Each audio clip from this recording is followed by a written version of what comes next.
I used to be afraid of attending networking meetings. I didn't know how to talk to people about my business. I was just afraid. I didn't know what to do.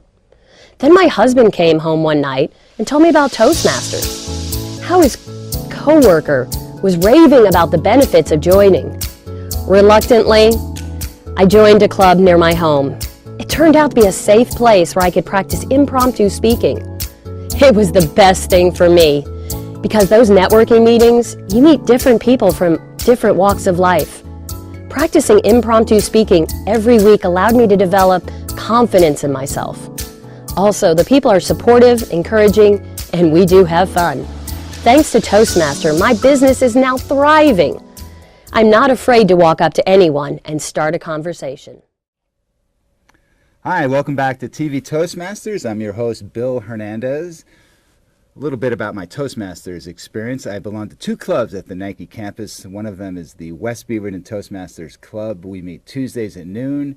The other one is Sporty Speakers. We meet Thursdays at 6 o'clock, and you're more than welcome to come to the Nike campus and check out either club. But this is not about me. This is about my guest, Dr. Tracey Adams. Tracey, welcome. It's good to see you again. Thank you, Bill. Tracey and I go back. You want to tell people how we met?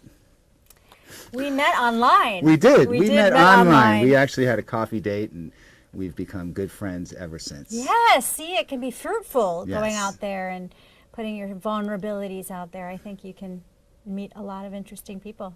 So, Tracey, we're here to talk about emotional intelligence. Yes. So before we dive into the topic, can you first tell us a little bit about your background in emotional intelligence? Well, my career has been in the leadership development space. So I've spent about 20 years with a passion developing leaders to be better leaders. And I also have been a leader in my career and have struggled myself with this idea of getting my voice in the room and being authentic and being cool under pressure and building relationships in organizations. And so I discovered emotional intelligence about 13 years when I got a negative performance feedback experience where my boss said that I had some emotional leakage, which I'd never heard anything like that before. I remember saying to him, "Is there a book on that? Like, where does one go to learn how to stop the leakage?" Right. So I read Dan Goldman. I went to some certification classes. I went off and got schooled in it and certified in it and have been teaching it for about 13 years. So tell me, is this an issue that solely affects women, or do men suffer from emotional leakage as well? Well, it's funny you say that. Our brains are different. So I will say that there is plenty of neuroscience around how men's brains and women's brains are wired. My work has primarily been in the space of leaders, and then over the last 2 years just with women. I identify with the female experience at work. And, Bill, I'm raising 2 teenagers. I have an 18-year-old son. Good luck with that. I have watched his brain go from highly emotional. My son is highly sensitive and highly emotional. And so to watch him through that evolution, he's 18 now, and it's an amazing process to watch how men gravitate towards this work as well. So if you've ever been to therapy or if you've ever read self-help books, I don't think it's a gender differentiation. Honestly, I think that, I think that if you're human, you need it. Right, I mean, we're all emotional beings, and so it's an amazing study that I've experienced. I find it interesting even now with the whole Me Too movement that it's not men against women. I've seen it where it's women treating other women in the workplace poorly. So what tips can you give to women that want to thrive in the workplace? What things should they be aware of? I like to frame up the whole emotional intelligence conversation about practicing. Like, it really is a practice. And when you think about what it is, it's a cognitive process. Emotional intelligence, or EQ, is not where we're just walking around feeling sad or feeling happy or getting in touch with our feelings. It really is integrating your thinking brain, your feeling brain, and then the actions you take. So if I'm at work and I'm in a meeting and I'm feeling diminished, or there's a lot of male energy in the room and I feel like I'm not able to get my voice in the room. It is a practice of noticing and naming what's my experience, and then being able to have courage and lean in to be able to say something or clearly articulate what I think, feel, and want. Why do you think women don't do that? And I don't think it's just a female issue. I think anyone in a meeting right? has at some point felt that I have something to say, but they don't. Then some other person may say it and say, "Whoa, dang it! I was about to say the same thing." I have I have coached men for 16 years. I've had men reporting to me before, and I've had conversations and given feedback to men. Man, you should have spoke up. Like it's a human characteristic. I think women struggle with it. Our runway isn't as long. You know, I just spent December. Every December, I watch a series of something, whether it's Star Wars or Battlestar Galactica. I hunker down in the holiday season, and I commit to some kind of series. And this year it was Mad Men. I watched all 7 seasons. I've never seen that. Oh my God. I know. I have to watch it. It's such a great study of men and women in the workplace, and how, you know, women had their role. Like we had our role in the house, and then we started like droves coming into the workplace, and people didn't know how to behave, and we had to figure out all those norms. And I think women have had a shorter runway in how corporate and organizational politics and navigation works. So my passion is to help them, and it's not just women only. Right. Yeah. Well, you know, you talk about Mad Men, but back in those times, it seemed like the roles were more widely accepted, and women understood and knew and accepted their place in the workplace. Would you say that? When did that change, do you think? You know, I don't know if it was acceptance. I think it was more compliance and more, you know, if I just use that show as an example, there's those undercurrents of resentment and is this right? Is this not right? He just called me sweetheart and then patted me on the butt. Like, really, is that? And you bring up the Me Too movement. I think that's the conversation now. I can think of, even in my own life, times where a man had crossed the line, and I would be sort of shocked and taken aback, going, did that really just happen? And not say anything. And not necessarily because I wasn't courageous, but what happens when you're hijacked is your brain can't think clearly. So sometimes it takes me a whole week to realize that someone has crossed a boundary. And I don't think it's just about women, but I know that when I'm in relationship with someone, there are often times where I have to say to my partner, okay, I need to go back 3 weeks ago when you said X, Y, and Z. And I'm like, 3 weeks ago? What? I don't remember what I said yesterday. Are you kidding me? But it's a practice. It really is. And the cool thing about emotional intelligence, my practice around emotional intelligence is to make the time it takes for me to understand that I've been triggered to the time I actually say something shorter. Like that would be my gift to myself. So you hold seminars, Yes. Thrive On seminars, Yes. and there's more information at thriveonseminars.com. Yes. But what are the elements that make up emotional intelligence? We were talking about earlier, there's 5 aspects of a person's, for well-being. Well-being, Can yes. you go dive a little bit into that? Yeah, I use the Gallup Well-Being Index because I think it's a really powerful tool of self-discovery.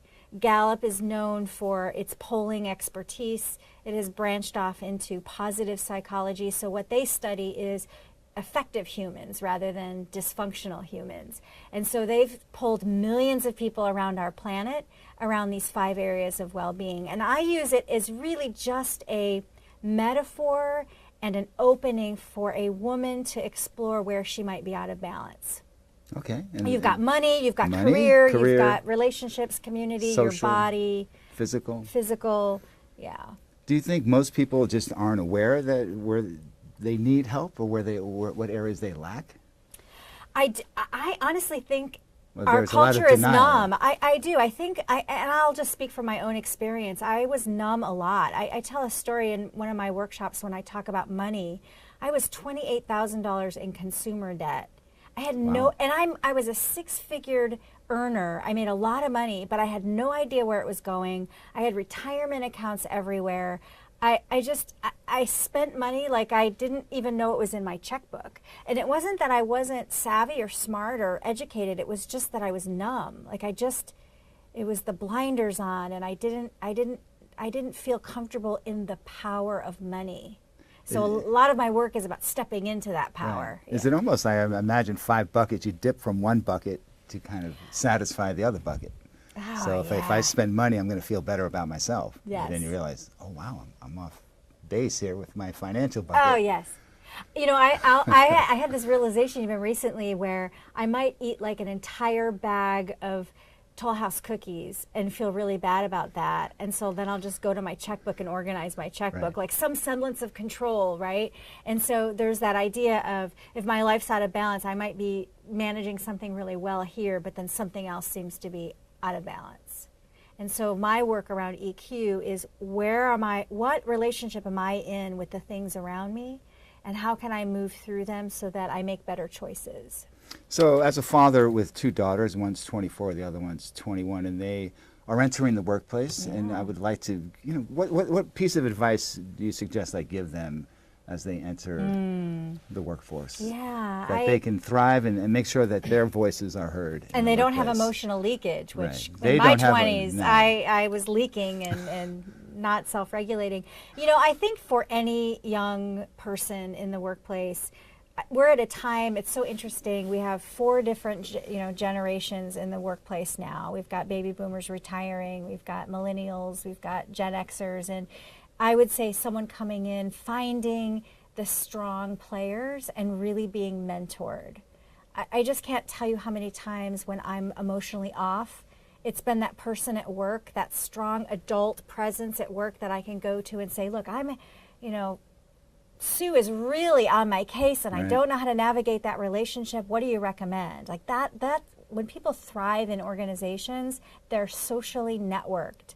And good organizations do this concept called social embeddedness theory, which is get people in potlucks and water coolers and have sofas everywhere, because the psychology says that if we're bonded at work, we'll be less likely to leave. So get those daughters bonded. Sofas in the workplace. Sofas in the workplace. And not just for therapy. So Tracey, I want to thank you for joining us on TV Toastmasters. For information, it's thriveonseminars.com. Yes. Okay. Yes. I'd like to thank you for joining us here tonight. My name's Bill Hernandez. We've been talking with Dr. Tracey Adams about emotional intelligence and Thrive On seminars. We hope you'll join us next time on TV Toastmasters. Speak in public? I'd rather be burned at the stake. At least that's how I used to feel, until Toastmasters. I went online and found a club that met every week at lunchtime, and they were close to my office, so it worked out great. I was really scared when I started, but no one pressured me to speak or pushed me to do anything I wasn't ready for. I felt safe, and I realized it was okay to be nervous and to make mistakes, because these people were going to support and encourage me no matter what. And now, well, let's just say things have changed. I speak in front of large groups, lead all-day seminars, and conduct presentations to top executives. Toastmasters changed my life. There are over 100 Toastmasters clubs meeting all around the Portland, Vancouver area, near your office, home, or even your school. We meet on all days of the week, morning, noon, and night. Our clubs couldn't be more convenient or affordable at under $10 a month. Visit a couple locations and find the one that's just right for you. All the information you need is at Toastmasters.org. Welcome back to TV Toastmasters. I'm Erik Bergman, and tonight it's my pleasure to introduce Bill Hernandez. He's a video producer at Nike. He's a talented Toastmaster, and he's combining his skills and his job together to help communicate across Nike among the employees. And he's got lots of interesting stories from having met some of the top athletes in the world as well. And he'll tell us about how companies can go about setting up a Toastmasters club at their business and the reasons why they might want to do it. So let's welcome Bill Hernandez. Erik, thank you. Pleasure to be here. Finally, I get to be in front of the camera now. I don't have to be behind the camera anymore. Right. 11 and a half minutes anyway. Right. You spend a lot of time behind the camera, and you had a news background, television news, before you went to Nike to work on the corporate employee side. Right. I've been at Nike for 22 years, but my background was in local news. I worked in Tucson, Arizona. Actually worked news in Wichita, Kansas, and then in Los Angeles, Seattle. Went back to Wichita, which is another segment in itself. And then was laid off at a TV show in Seattle called Tracey and Company. It was a TV show that lasted only 4.5 months. They had a great summer often applied for jobs and landed a job at KGW-TV back in 1989 and worked news and documentaries till 96. And I've been at Nike since then. It's been a great ride. Now at Nike, you get the opportunity to interview some of the top athletes in It's the world fantastic. who come to the Nike campus. Who have you met, and what have you learned from them, and who do you see out there who's really one of those class acts that you respect? I have to say, I get asked this quite a bit at Nike about do I have a favorite athlete? And without a doubt, a couple years ago we had a Roger Federer Day. And Roger Federer is obviously arguably the world's best tennis player, but we had a day devoted to him, and he came out. He wasn't the kind of guy who had an entourage. Usually when like LeBron James comes out or Tiger Woods, there's so many people around them. But I remember Roger showed up in the lobby. He was just by himself, came over and shook his hand. He says, "Hi, I'm Roger Federer." And I watched him go around to other people, and he would introduce himself first. And I thought, Roger, people know who you are. You're the world's greatest tennis player. But he was such a good sport. He went into a meeting. He had a tray of donuts and coffee, and he walked into a sports marketing meeting. And they're having this meeting. All of a sudden, Roger Federer enters, and he's serving coffee and donuts to everyone. And then he went over to the gym and was handing out towels. And then he was in the cafeteria. He was acting as one of the cash registers. And he would give people a hard time about, Erik, really, you're going to eat chips? I think chips is too good for, keeping in shape. But he was such a great sport. He really was. And so I'd have to say that's probably one of my favorite athletes that I've met.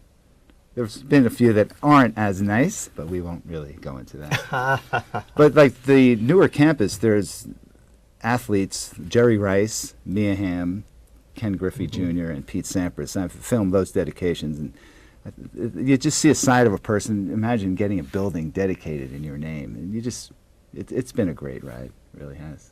And it's something different every day, and I've been all around the world, and no complaints.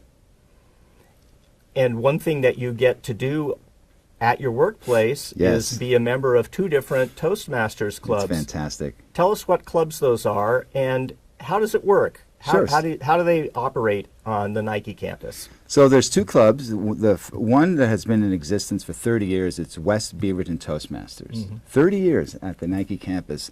We meet Tuesdays at noon, and the other one is a club that I started with my friend Patrick Toohey. We started as our distinguished Toastmaster, our DTM project, our High Performance Leadership Project. We started a new club because there were just so many people joining the Tuesday club. We had to have a resource for people who were getting turned back. We had up to 40 members. I know most clubs will die to have 40 members. So we started Sporty Speakers 3 years ago, and that meets Thursdays at 6 o'clock. So on our company intranet, you can type in Toastmasters, and you'll see something that says, become a better communicator.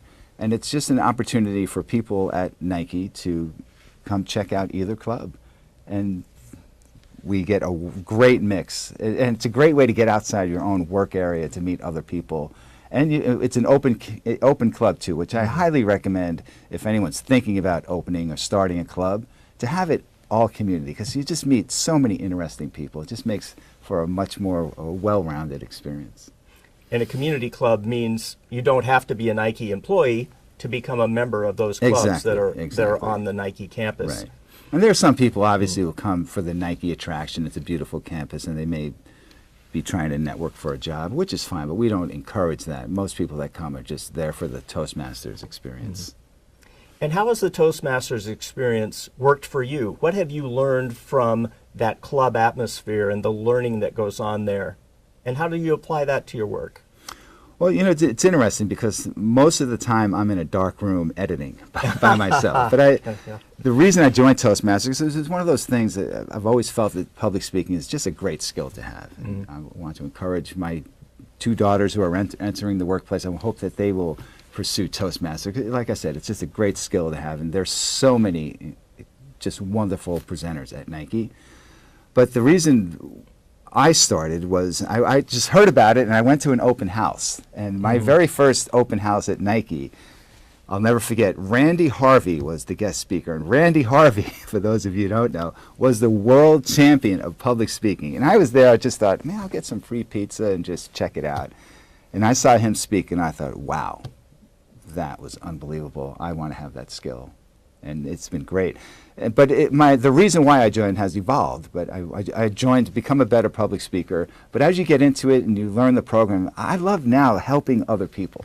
I mean, to me, that's just the greatest thrill when you see someone come in with a real fear of public speaking, and for them to get up and conquer that fear is just such a great feeling. We had someone a couple of weeks ago. She actually broke down and cried after her icebreaker speech because she just felt so good about being able to get up and speak. And one of the objectives when you join is your first speech is, and I love this objective, to discover skills you never knew you had. And I really believe people don't have enough faith in themselves. They think they're born. How do people have a fear of public speaking? Are we born with that fear?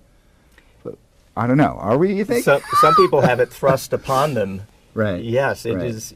It's widespread, the fear of public speaking, and yet Toastmasters finds a way around that. Of course, someone has to be brave enough to step up in the first place. Yes, but the local clubs, excuse me, that are encouraging and supportive, will help you along if you are a member, and help you as far as you want to go. And there's so much to offer. Clearly, you've earned the Distinguished Toastmaster honor, which is the highest educational award. And as part of that, you started a club yourself at Nike, as you mentioned. What did you learn from that experience? Because that's really a leadership aspect of Toastmasters. I learned a great deal of patience. Yeah. And also the importance of finding the right people to lead the club. Because when you find a club, you don't want to become president. You kind of want to be a grandfather figure. And what worked to my advantage was I mentored with and worked with my friend Patrick Toohey. So we started the club together. I just want to make sure that my friend Patrick gets credit for that. But I remember thinking that there was a 6-month period. You have to have 20 members to become an official Toastmasters club. We hung out at like the 15-member range for so long. But it was actually 6 months. And once we became a club, we thought, well, the next step is who's going to be our president. And recognizing, and it's a skill, I think, to recognize people, and I'm sure you deal with that in your clubs, who will be the next leader, who will be the leader of this club. And that was just, we were lucky. We found someone, her name was Laura Dye, and she was just the best leader for the club the first year. Now we're going on our 4th year, and the club is thriving. It really is such a fantastic club. There's people sign up for roles. People are excited about contests, and it's great. We had someone give a speech a couple weeks ago, and I was so moved by just how open she was about her public speaking experience. She had been told growing up that kids should be heard.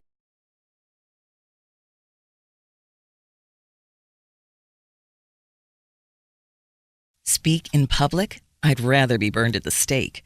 At least that's how I used to feel, until Toastmasters.